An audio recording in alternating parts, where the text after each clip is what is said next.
A quiet economic revolution is taking place in Uganda.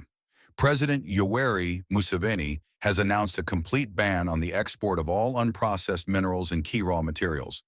I have banned completely the export of unprocessed minerals. This includes gold, iron ore, lithium, vermiculite, limestone, graphite, and dozens more. The message is clear. If it leaves Ugandan soil, it must be refined or processed locally. This policy might seem technical, even bureaucratic, but in reality, it strikes at the heart of how Africa has been doing business with the world for generations. For decades, African nations have exported their wealth in its rawest form, rocks, ores, crude oil, only to import the same materials back as expensive finished goods.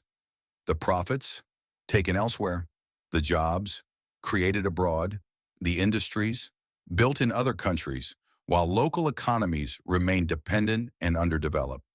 Museveni's argument is simple. This cycle has to end.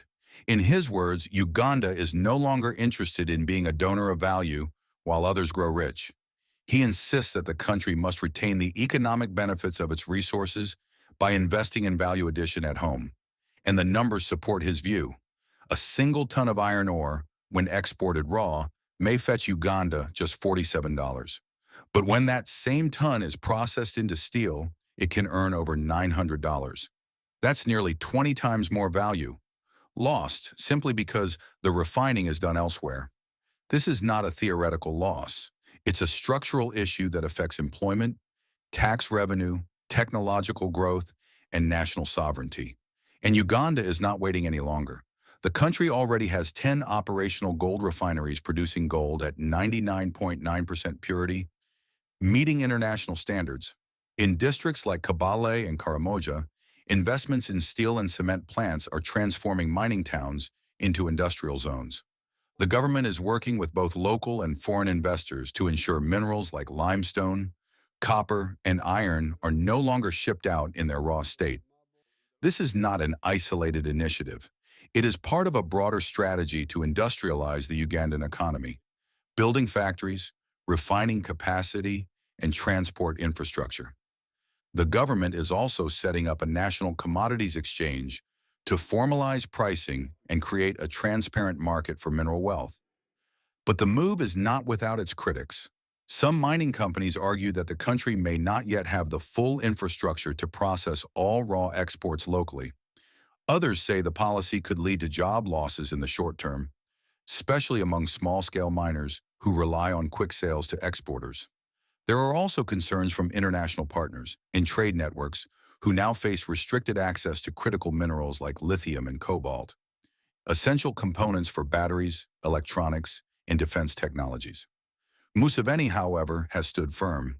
He emphasizes that Africa must not be pressured into giving away its future for short-term gain. If the infrastructure is not ready today, he argues, it must be built. If the expertise is lacking, it must be developed. But the principle remains. The wealth must stay on the continent.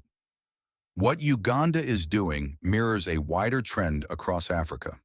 In recent years, countries like Namibia, Zimbabwe, and the Democratic Republic of Congo have also introduced policies limiting raw mineral exports. Their goal is similar: shift from being exporters of raw material to producers of finished goods. This is how real wealth is built. Museveni also pointed out a second layer to the issue, one that most policymakers overlook. He said that even when African countries begin to process goods locally, they often find that their domestic markets are too small to absorb the output. Uganda, for example, produces over 5 billion liters of milk each year. Yet the local population only consumes about 800 million. The rest? Surplus unless export channels are open. This applies not just to milk, but to cement, maize, steel, and other products. That's why regional trade is crucial. Museveni has called for the strengthening of the East African community and deeper integration under the African Continental Free Trade Area.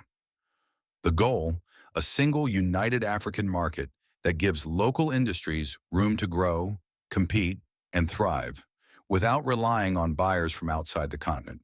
If more African countries begin to process their own minerals, build their own industries, and protect their own markets, the old model, where Africa exported raw materials cheaply and imported value at a premium, will no longer be sustainable. For the first time in a long time, value is being retained, not extracted. Wealth is being built, not drained. And economic power is beginning to tilt, however slightly, back toward the continent. It's too early to tell how far-reaching this decision will be. But one thing is certain. Uganda has taken a bold first step. The rest of Africa, and indeed the world, is watching closely. This isn't just a policy change. It's a challenge to the way things have always been done, and perhaps the beginning of something new.